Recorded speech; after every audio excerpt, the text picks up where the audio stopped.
Good evening, you're now with me, Lorenzo Isaac, for TVS Nightline. Here are the headlines for tonight.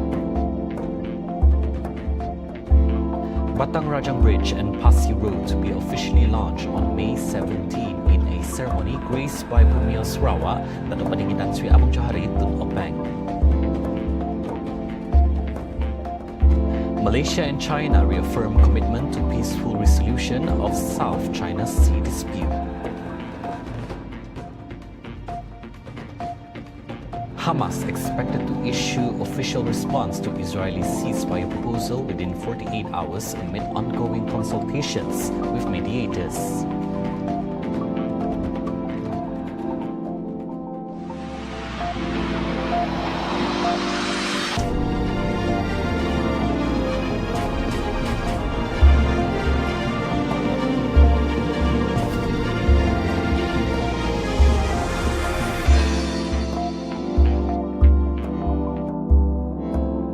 The BATANG RAJANG Bridge and PASI Road will be officially open on May 17 in a ceremony attended by Premier Sarawak, Datuk Patinggi Tan Sri Abang Johari Tun Openg. This announcement was made by the Deputy Minister for Urban Planning, Land Administration and Environment, Datuk Len Talif Saleh, after a coordination meeting for the event on Wednesday.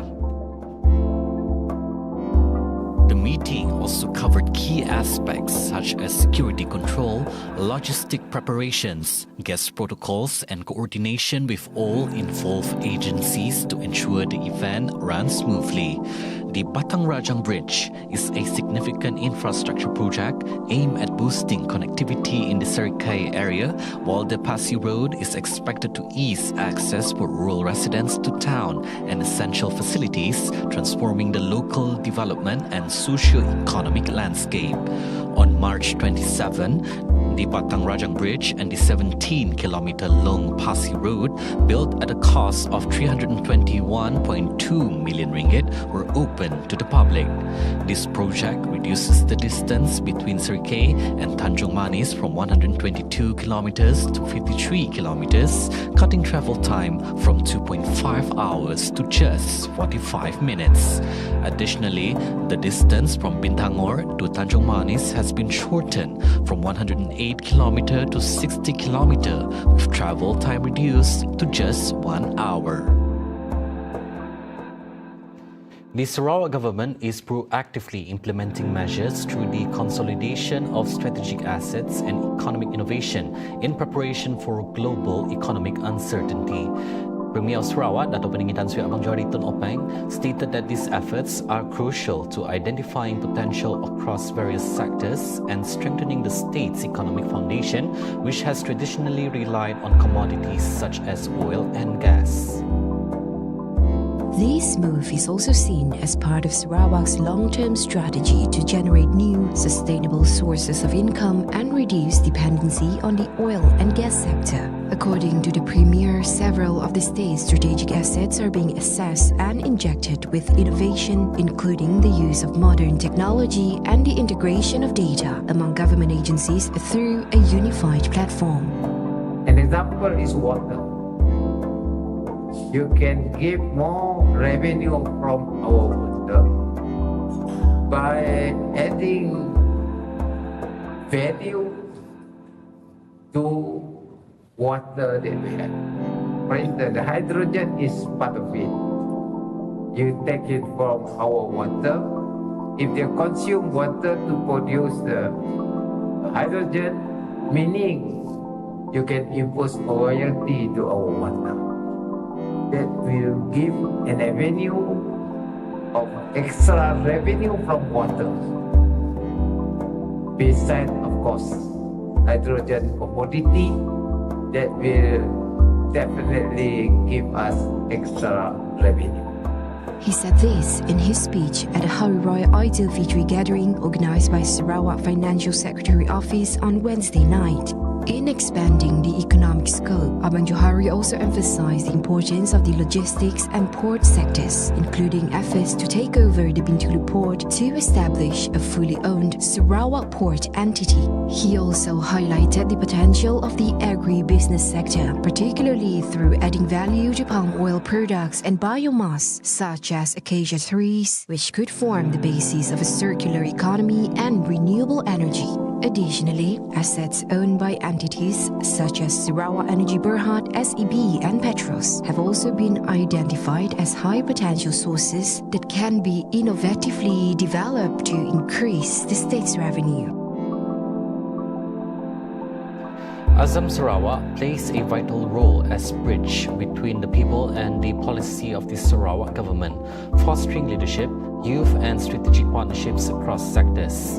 Earlier tonight, its Ramah Tamah Idul Fitri celebration, Team Raya Kalito, raised by Deputy Premier of Sarawak, Dato' Amar Awang Tengah Ali Hassan, sheds its commitment not only for the society but communities alike in development narratives.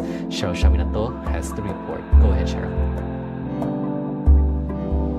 All right, thank you, Lorenzo. You're now with me, Shosh Mato, and we're all here gathered here tonight at the Imperial Hotel Kuching for yet another special occasion, the Azam Sarawak's Ramah Tamah Raya Celebration 2025 with its team Raya Kalito. And as we can see here tonight, we can see a few familiar faces, among them media agencies, and also we work closely with Azam Sarawak before this.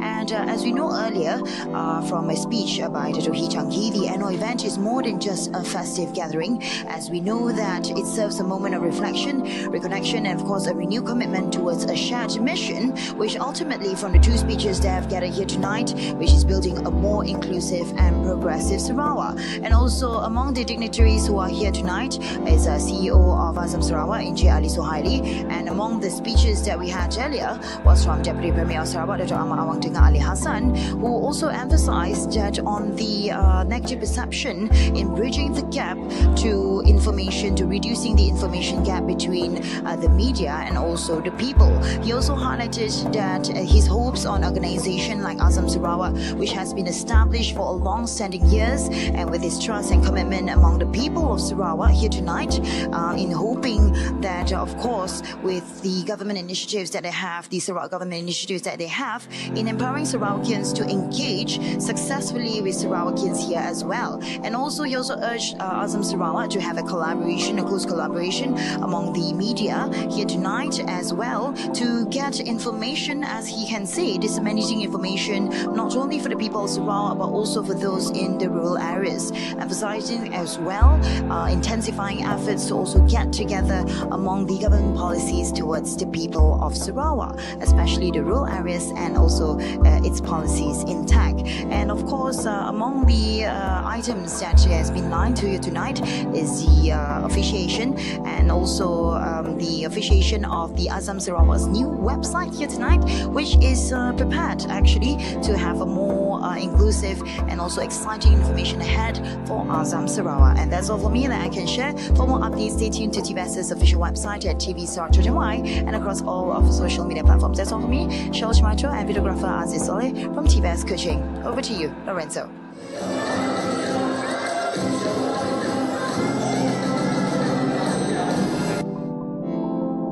Thank you, Cheryl, for the report. On to the next news. Police are on the hunt for an Indonesian national suspected of murdering a fellow countryman at a palm oil plantation in Pantu, Sarawak, on Wednesday afternoon. According to Sri Aman District Police Chief Superintendent Dennis Punyam, the report on the incident was received at approximately 4:30 p.m. The victim was reportedly hacked to death with a sharp object believed to be a machete by his countryman at the plantation. His lifeless body was discovered lying on the ground, bearing severe slash wounds to the neck, right arm, right hand, right thigh, and the sole of his foot. The victim, a 35-year-old Indonesian man, was employed at the plantation. The suspect, identified as Bakri Zaini, 45, is also an Indonesian worker at the same plantation. Following the fatal attack, the suspect allegedly set fire to the workers' quarters, resulting in the total destruction of all 12 units within the compound. The case is currently being investigated under Section 302 and Section 435 of the Penal Code. Members of the public who may have relevant information are urged to contact the police immediately.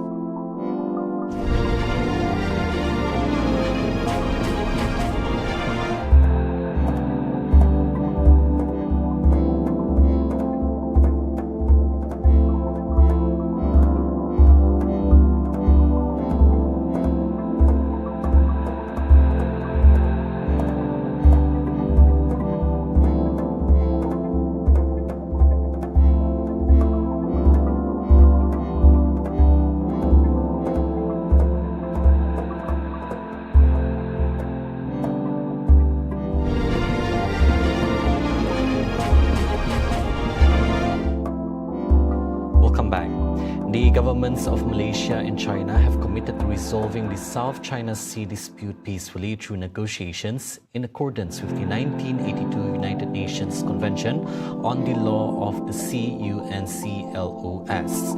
In a joint statement issued during Chinese President Xi Jinping's visit, both nations affirmed their intention to collaborate with ASEAN countries to effectively and comprehensively implement the Declaration on the Conduct of Parties, DOC. The statement also mentions that both parties are looking forward to finalizing the South China Sea Code of Conduct COC by 2026, aiming to expedite the conclusion of an effective and substantial COC. Both countries stressed the importance of avoiding actions that could heighten tensions in the South China Sea. Malaysia and China recognize that the involvement of unrelated parties will lead to unproductive outcomes. Meanwhile, maritime cooperation remains a vital component of their comprehensive strategic partnership, with both sides agreeing to maintain communication and coordination for stronger maritime collaboration. Both nations will explore opportunities for cooperation in maritime science and technology and continue discussions to renew and sign agreements to enhance further cooperation. The joint statement follows President Xi Jinping's departure to Cambodia after completing a 3-day state visit to Malaysia. The Air China flight carrying Xi and his delegation took off from Kuala Lumpur International Airport at 10:04 a.m. This visit marks Xi's second official trip to Malaysia in 12 years, following his first visit in 2013, which elevated the diplomatic relations to a comprehensive strategic partnership.